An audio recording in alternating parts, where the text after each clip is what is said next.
By Peggy Noonan, August 11, 2016, 7:47 p.m. ET. 1796 comments. This is about distance and detachment, and a kind of historic decoupling between the top and the bottom in the West that did not, in more moderate recent times, exist. Recently I spoke with an acquaintance of Angela Merkel, the German Chancellor, and the conversation quickly turned, as conversations about Miss Merkel now always do, to her decisions on immigration. Last summer, when Europe was engulfed with increasing waves of migrants and refugees from Muslim countries, Miss Merkel, moving unilaterally, announced that Germany would take in an astounding 800,000. Naturally, this was taken as an invitation, and more than 1 million came. The result has been widespread public furor over crime, cultural dissimulation and fears of terrorism. From such a sturdy, grounded character as Miss Merkel, the decision was puzzling, and characteristically romantic about people, how they live their lives, and history itself, which is more charnel house than settlement house. Miss Merkel's acquaintance sighed and agreed. It's one thing to be overwhelmed by an unexpected force, quite another to invite your invaders in. But, the acquaintance said, he believed the Chancellor was operating in pursuit of ideals. As the daughter of a Lutheran minister, someone who grew up in East Germany, Miss Merkel would have natural sympathy for those who feel marginalized and displaced. Moreover, she is attempting to provide a kind of counter-statement, in the 21st century, to Germany's great sin of the 20th. The historical stain of Nazism, the murder and abuse of the minority, will be followed by the moral triumph of open arms toward the dispossessed.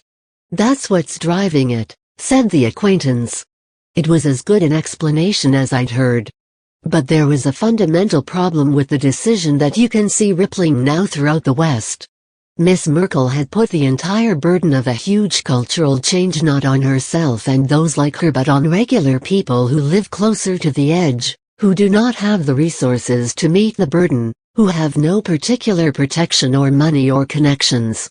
Miss Merkel, her cabinet and government, the media and cultural apparatus that lauded her decision were not in the least affected by it and likely never would be.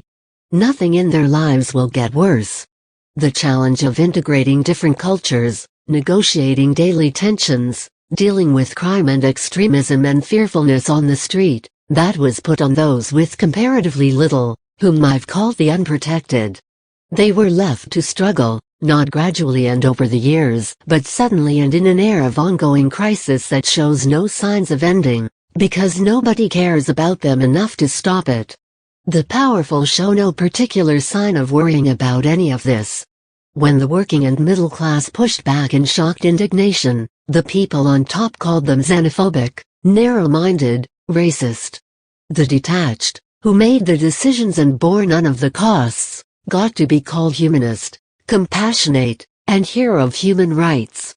And so the great separating incident at Cologne last New Year's, and the hundreds of sexual assaults by mostly young migrant men who were brought up in societies where women are veiled, who think they should be veiled, and who chose to see women in short skirts and high heels as asking for it. Cologne, of course, was followed by other crimes. The journalist Chris Caldwell reports in the Weekly Standard on Miss Merkel's statement a few weeks ago, in which she told Germans that history was asking them to master the flip side, the shadow side, of all the positive effects of globalization.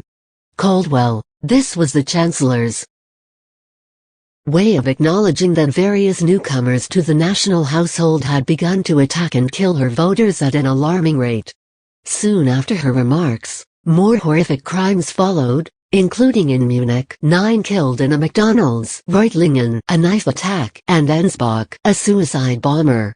The larger point is that this is something we are seeing all over, the top detaching itself from the bottom, feeling little loyalty to it or affiliation with it.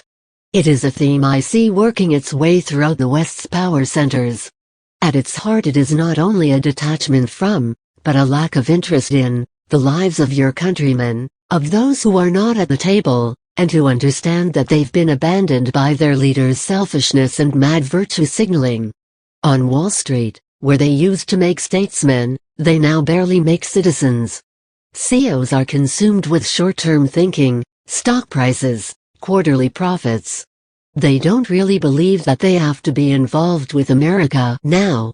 They see their job as thinking globally and meeting shareholder expectations. In Silicon Valley, the idea of the national interest is not much discussed. They adhere to higher, more abstract, more global values. They're not about America, they're about, well, I suppose they'd say the future. In Hollywood, the wealthy protect their own children from cultural decay, from the sick images they create for all the screens, but they don't mind if poor, unparented children from broken-up families get those messages and, in the way of things, act on them down the road.